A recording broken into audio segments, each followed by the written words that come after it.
Students, आज मैं आप लोगों को एमकॉम फाइनल एबीएसटी में पढ़ाए जाने वाले paper cost and management audit लागत एवं प्रबंध अंकेक्षण में चैप्टर लागत या परिव्यय अंकेक्षण एक व्यावसायिक नैतिकता के बारे में जानकारी दे रही हूँ।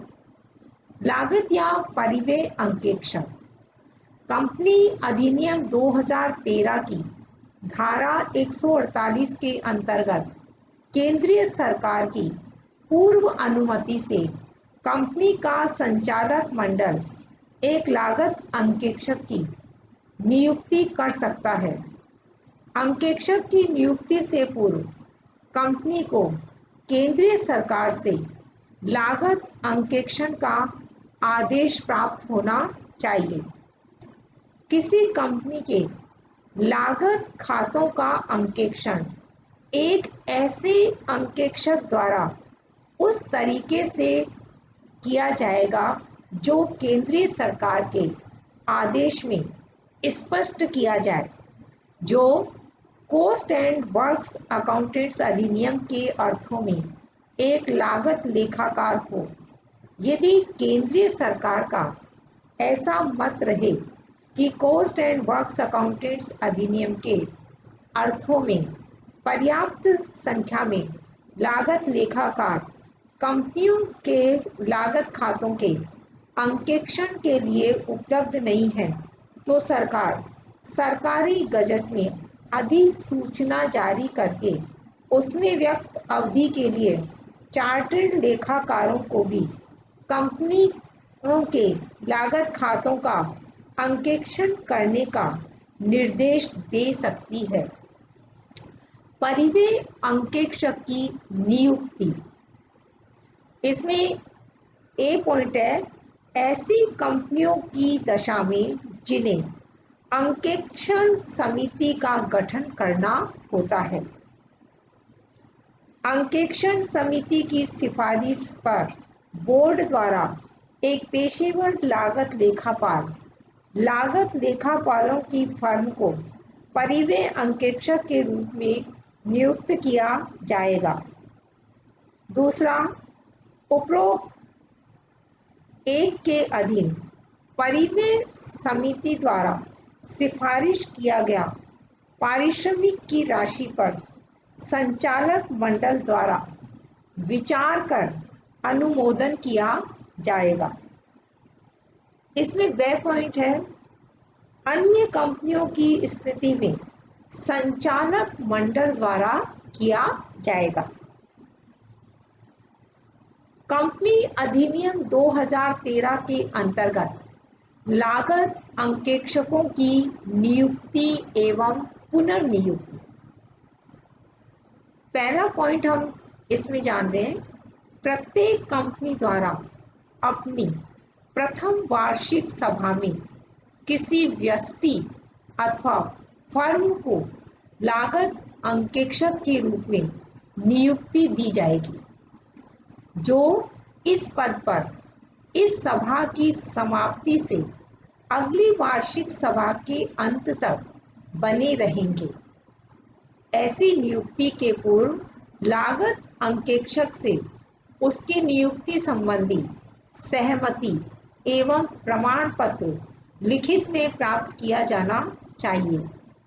इसके पश्चात प्रत्येक अगली साधारण सभा की समाप्ति पर कंपनी के सदस्यों द्वारा लागत अंकेक्षकों का चयन निर्धारित रीति एवं प्रक्रिया अनुसार किया जाएगा। दूसरा पॉइंट, निम्नलिखित को नियुक्ति या पुनः नियुक्ति नहीं देंगे। ए पॉइंट, एक लागत अंकेक्षक रूप में 5 वर्षों की निरंतर एक अवधि से अधिक के लिए। वह पॉइंट, एक लागत अंकेक्षण फर्म को लागत अंकेक्षक के रूप में निरंतर 5 वर्षों की 2 अवधियों के लिए। तीसरा बिंदु है, इस अधिनियम के प्रावधानों के अधीन एक कंपनी के सदस्यों द्वारा प्रस्ताव पारित किया जा सकता है, बशर्त कि इसमें पहला जो पॉइंट डिस्कस करते हैं करें, नियुक्ति की गई लागत अंकेक्षण फर्म के लागत परीक्षण करने वाले साझेदारों एवं उस दल के सदस्यों को उनके प्रभाव के अनुसार अंतराल में बारी बारी प्रवर्तन किया जा सकेगा। वह पॉइंट एक से अधिक लागत अंकेक्षकों द्वारा लागत अंकेक्षण का संचालन किया जा सकेगा।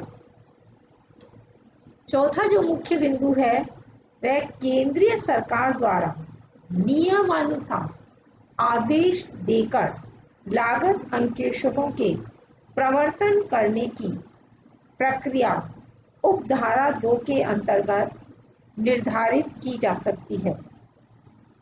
पांचवा पॉइंट, कोई भी लागत अंकेक्षक के ऑफिस की आकस्मिक रिक्तता ऐसी कंपनी की स्थिति में जिसके अभिलेखों का लागत अंकेक्षण महालेखा नियंत्रक द्वारा नियुक्त लागत अंकेक्षक द्वारा नहीं किया जाना हो, संचालक मंडल द्वारा 30 दिनों के भीतर भरी जाएगी। दूसरा पॉइंट, ऐसी कंपनी की स्थिति में जिसके अभिलेखों का लागत अंकेक्षण भारतीय महालेखा नियंत्रक द्वारा नियुक्त लागत अंकेक्षक द्वारा किया जाना हो की रिक्तता महालेखा नियंत्रक द्वारा 30 दिनों के भीतर भरी जानी होगी। छठा पॉइंट, एक लागत अंकेक्षक वार्षिक साधारण सभा में पुनः नियुक्त किया जा सकेगा यदि वह पुनः नियुक्ति के लिए अयोग्य नहीं है, उसने अपनी पुनः नियुक्ति हेतु अनिच्छुकता के लिए लिखित नोटिस नहीं दिया है। पॉइंट, किसी अन्य लागत अंकेक्षक की नियुक्ति हेतु उस सभा में एक विशेष प्रस्ताव पारित नहीं किया गया है। सातवां बिंदु है, जहां किसी वार्षिक साधारण सभा में लागत अंकेक्षक की नियुक्ति अथवा पुनः नियुक्ति नहीं दी गई है तो विद्यमान लागत अंकेक्षक ही कंपनी के लागत अंकेक्षक बने रहेंगे। और आठवां पॉइंट है, यदि किसी कंपनी को लागत अंकेक्षण समिति का संस्थापन करना आवश्यक हो तो समस्त नियुक्तियां उस समिति की सिफारिशों को ध्यान में रखकर ही की जाएगी। आगे इस चैप्टर में हम पढ़ रहे हैं लागत अंकेक्षकों की पात्रता, योग्यताएं एवं अयोग्यताएं। पहला पॉइंट, एक ऐसा व्यक्ति कंपनी के अंकेक्षक की नियुक्ति के लिए पात्र होगा जो चार्टर्ड अकाउंटेंट है। दूसरा, जब एक फर्म जो कंपनी अंकेक्षक के रूप में नियुक्त हो जाती है तो उसके वे साझेदार मात्र जो चार्टर्ड अकाउंटेंट है वे ही फर्म की ओर से कार्य करने एवं हस्ताक्षर करने के लिए अधिकृत होंगे। तीसरा पॉइंट इसमें हम पढ़ेंगे, निम्नलिखित व्यक्ति एक कंपनी के अंकेक्षक नियुक्त होने की पात्रता नहीं रखते। पहला, एक समावेशित संस्था। दूसरा, कंपनी का अधिकारी अथवा कर्मचारी। तीसरा, कंपनी के अधिकारी या कर्मचारी का साझेदार अथवा कर्मचारी।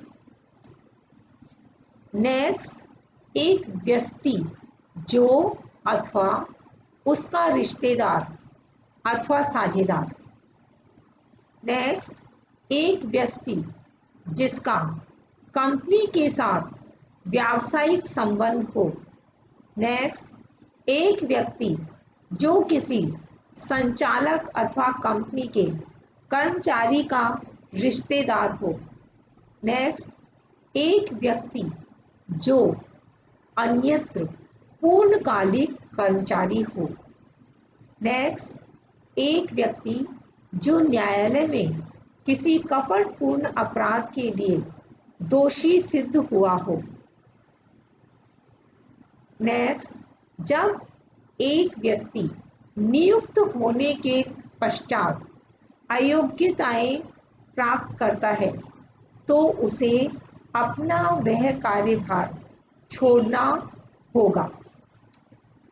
ओके स्टूडेंट्स, आज हम इस लेक्चर में इतना ही जानकारी प्राप्त करके और इसका एंड कर रहे हैं। आगे के लेक्चर में फिर हम इसी विषय के बारे में पढ़ेंगे।